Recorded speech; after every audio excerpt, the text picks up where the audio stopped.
Halo Tribuners, kembali lagi dalam obrolan dapur Bu Kustini bersama saya Noristera. Nah Tribuners, kali ini berbeda karena episode kali ini kita nggak masak-masak di dapur, tapi kita mau diajak jalan-jalan sama Bu Kustini. Nah mau kemana kita? Ikuti perjalanan kita hari ini ya Tribuners ya.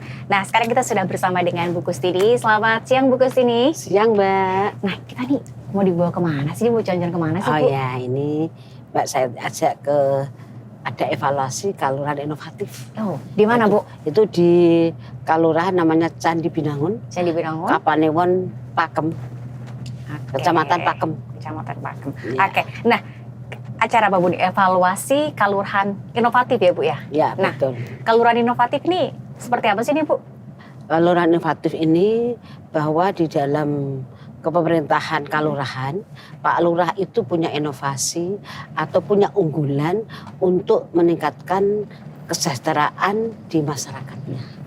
Jadi yang kita nilai itu dari tim semua OPD yang ada di Kabupaten Sleman. Kita libatkan 30 OPD. Baik itu nanti dimulai dari anak-anak, PAUD, terus nanti sampai anak remaja, sampai dengan lansia. Juga dengan adanya bagaimana kebijakan Pak Lurah di dalam memerintah untuk melayani masyarakat. Seandainya contohnya nanti masyarakat itu kalau membutuhkan KTP bagaimana? Nah itu Pak Lurah punya inovasi enggak? Karena lebih-lebih ini adalah sudah digital, semua pakai digital. Kalau Pak Lurahnya untuk melayani masyarakat mudah, masyarakatnya kan mesti pelayanannya baik kan mesti lebih dioptimalkan kegiatan masyarakat. Artinya sekarang pelayanan nggak perlu datang ke kantor gitu. Betul Mbak. Bisa melalui WA. Ya. Oke. Nah ini juga ada lomba kelurahan inovatif berarti ini Bu ya? Ini tahun pertama kah atau sebelumnya sudah pernah dilaksanakan ini Bu lomba? Oh ini tahun kedua Mbak. Tahun pertama kemarin tahun 2022. Sebetulnya kemarin rencana saya 2021 kan masih masa Covid. Kemarin 2022 agak sedikit-sedikit sudah mulai kita laksanakan, tapi sekarang dengan 2023 ini kan sudah kita bebas tidak pakai masker, jadi sudah jadi tahun kedua. Oke. Nah ini apa nih Bu kriteria-kriteria mungkin untuk kelurahan ya yang mau mengikuti lomba kelurahan inovatif ini? Setiap kelurahan potensinya berbeda-beda Mbak. Jadi kelurahan ini posisinya di kota apa di desa. Kalau di kota nanti berbeda dengan di desa. Nah ini yang kita datangi adalah desa. Nah itu maksud saya desa itu namanya kalurahan. Gitu. Di desa itu agak di dalam, di mana nanti Pak Lurah itu dalam hal pelayanan masyarakat apapun itu bagaimana. Terus Pak Lurah bagaimana meningkatkan perekonomian. Jadi desa itu bisa mandiri itu dari upaya Pak Lurah untuk meningkatkan warga masyarakat. Oke, nah ini tadi dari upaya dari Pak Lurah sendiri. Artinya tiap desa ini juga harapannya punya inovasi. Tapi tentunya juga yang berbeda-beda antar kelurahan gitu Bu ya. Betul. Bagaimana kalau Bu Kustini melihat sendiri potensi di kelurahan-kelurahan di Sleman ini Bu? Iya, di setiap kelurahan kan selama ini kan potensinya macam-macam. Tapi karena di Sleman itu adalah kota pendidikan, kota pariwisata, dan kesehatannya kita bagus, akhirnya 3 poin itu yang kita tingkatkan Mbak.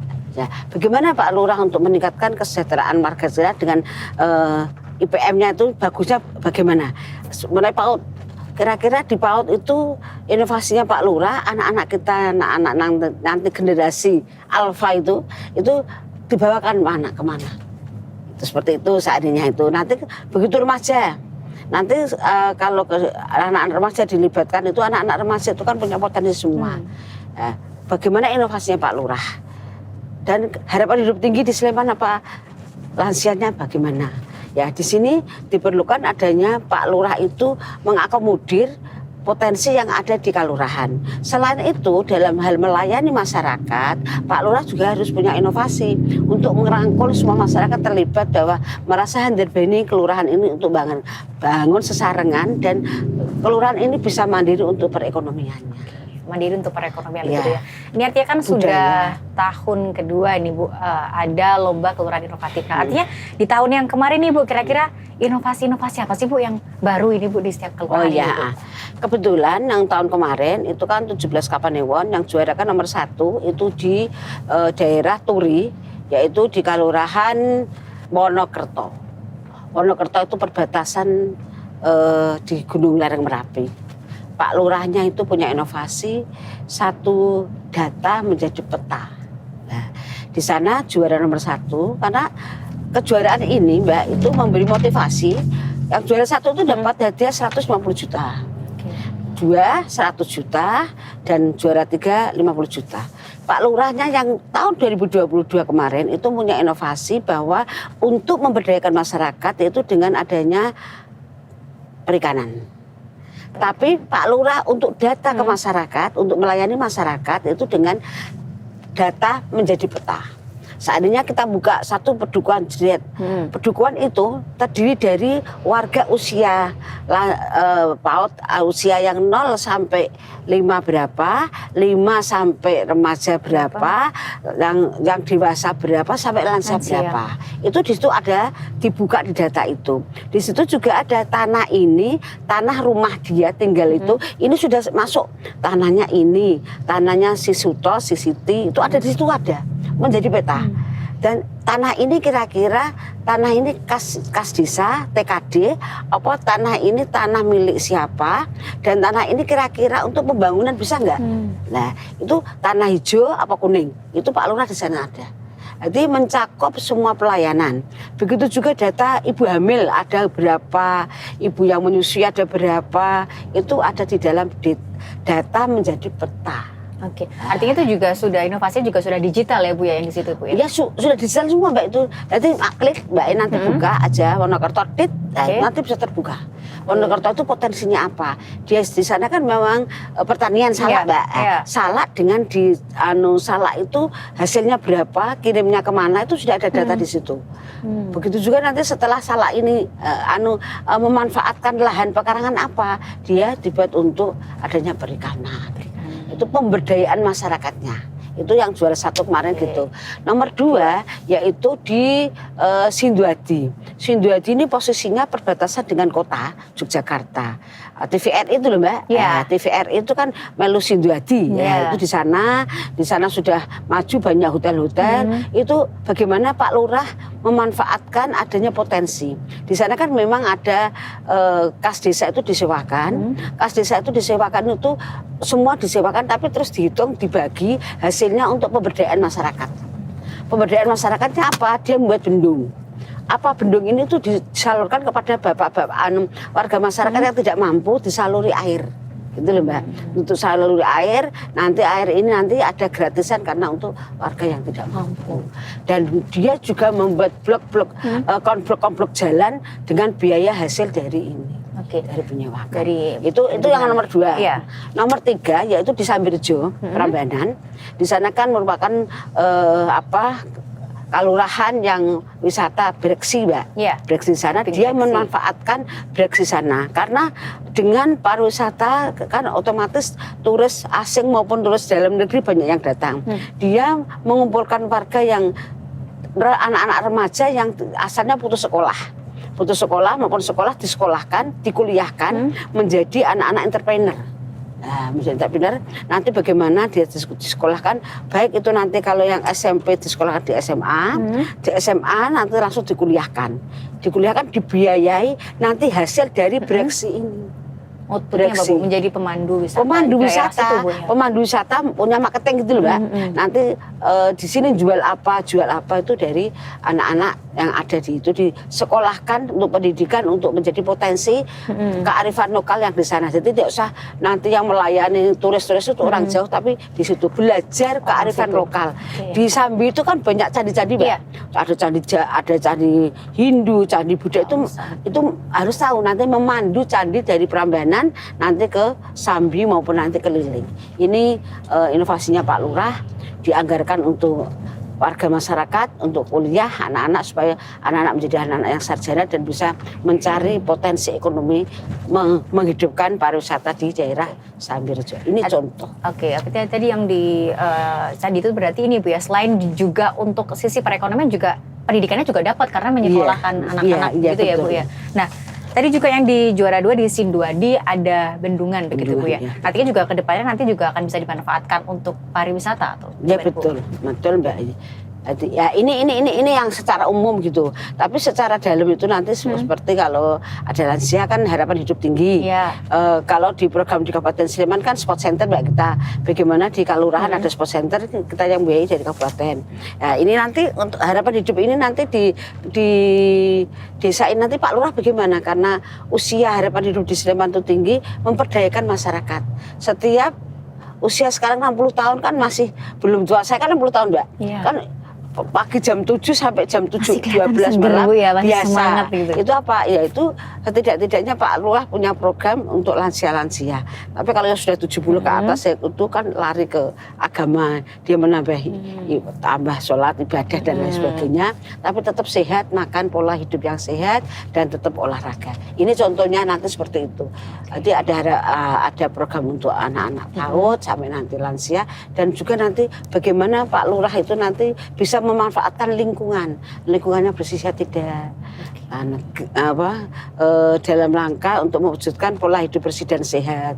Kesehatannya bagaimana dia programnya untuk stunting, bagaimana dia nanti kemiskinan untuk pemberdayaannya, bagaimana dan lain sebagainya. Program pemerintah kan stunting, penanganan stunting, dia memanfaatkan CSR yang manfaat untuk nanti membiayai anak-anak yang nanti baik itu anak-anak stunting maupun anak-anak yang menyekolahkan apa tidak nanti beda-beda caranya. Pokoknya yang penting saya lihat itu nanti setiap kelurahan punya potensinya nanti kita 17 kecamatan itu kita nilai semua berbagai potensi yang ada itu nanti dievaluasi karena yang datang adalah semua OPD yang ada. Jadi belum tentu nanti yang didata ini nanti beda dengan yang tahun kemarin. Begitu ya Bu ya. Tapi yang penting adalah bagaimana pemberdayaan masyarakatnya untuk meningkatkan ekonomi yaitu desa-desa wisata itu dihidupkan kembali untuk pemberdayaannya. Nah, ini apa Bu tujuan dari adanya kelurahan inovatif yang diselenggarakan ini Bu? Ya, tujuannya adalah bahwa Pak Lurah itu punya program untuk punya inovasi kelurahan itu untuk memajukan desanya mandiri. Inovasinya berbagai macam cara dengan mensejahterakan warga masyarakat dan melayani masyarakat dengan sebaik-baiknya. Kita adalah pelayan masyarakat, tapi punya ide untuk memajukan daerahnya. Oke. Nah mungkin boleh ini Bu dikasih tips-tips atau untuk kelurahan-kelurahan yang nantinya akan ikut lomba kelurahan inovatif supaya nanti kelurahannya bisa maju dan bisa menang ini gimana nih Bu? Gini, pertama adalah segala sesuatu harus administrasi. Nah, semua yang kita kerjakan Pak Lurah itu nanti pelayanan masyarakat yang pokok adalah pelayanan melayani adalah administrasi. Sekecil apapun kegiatan harus ada catatan. Nah, itu yang pokok. Lebih-lebih catatan baik untuk mengenai pemerintahan, keuangan dan lain sebagainya. Karena nanti juga diaudit. Banyak bantuan, kita kan satu kelurahan hampir 1 tahun itu kan operasionalnya kan antara 5 miliar lebih sedikit. Karena dengan adanya ADD dan lain sebagainya dan bantuan dari pemerintah. Sehingga di sini adanya kesamaan Pak Lurah dengan pamong-pamongnya, duku-dukunya itu bagaimana mengelola uang nanti dipertanggungjawabkan. Nah, itu yang pokok adalah Pak Lurah sebagai motornya dan pamong-pamong adalah pendukungnya, cariknya yang mencatat dan lain sebagainya. Ini kesepakatan, kefahaman untuk membangun desa menjadi kelurahan mandiri, modern dan berjiwa gotong royong. Oke, itu ya Bu ya. Intinya seperti itu Mbak. Oke, nah kalau di kelurahan-kelurahan ini sebenarnya sudah seluruhnya kan ini udah era digital lebih ya. Bagaimana nih setiap kelurahan inovatif ini sudah menerapkan digital mungkin Bu untuk layanan administrasi seperti yang dikatakan oleh Bu Kustini? Oh sudah Mbak. Jadi karena program kami kan setiap pedukuhan kan ada internet gratis. Jadi satu kelurahan itu bisa 17 pedukuhan, bisa 15, bisa 20, bisa 13 dan lain sebagainya. Ini semua sudah digital. Dan digital ini kan pilihan Pak Lurah dulu kan juga pakai digital juga. Nah, di sini Pak Lurah itu sudah melayani masyarakatnya sudah pakai digital untuk bagaimana memberdayakan masyarakat. Seandainya cari KTP. Cari KTP kan program dari ke Dukcapil kan sudah bagus 1 hari, pokoknya sudah pakai aplikasi jadi. Ya ada sebagian lurah yang sudah melayani lewat WA. Jangan seandainya melahirkan langsung buka di WA itu nanti lahirnya apa, namanya siapa, langsung diklik ke kelurahan itu sudah besok apa sekarang sudah jadi diambil atau diantar ke rumah bisa. Oke. Itu lewat WA Mbak. Semuanya lewat WA ya Bu ya? Ya bisa Hasilnya WA, juga lewat ya WA. sudah ada aplikasinya Mbak, sudah Oke. aplikasinya. Oke. Contoh yang terkecil ini saya mau nyampe. Oke. Nah, dari adanya lomba kelurahan inovatif nih Bu, mungkin harapannya untuk setiap kelurahan ini apa nih Bu ke depannya? Harapannya nanti semua kelurahan bisa mandiri semuanya dan bisa inovasi dan bagaimana meningkatkan kesejahteraan masyarakatnya. Berbagai macam cara, Pak Lurah sudah punya cara sendiri dan ini nanti akan dievaluasi tingkat provinsi. Dan semua gotong royong dan masyarakatnya ikut terlibat dalam hal pembangunan. Oke. Baik pembangunan fisik maupun Baik, non-fisik. terima kasih Bu Kustini. Ya. Sepertinya kita sudah sampai di Kelurahan Candi Binangun ini.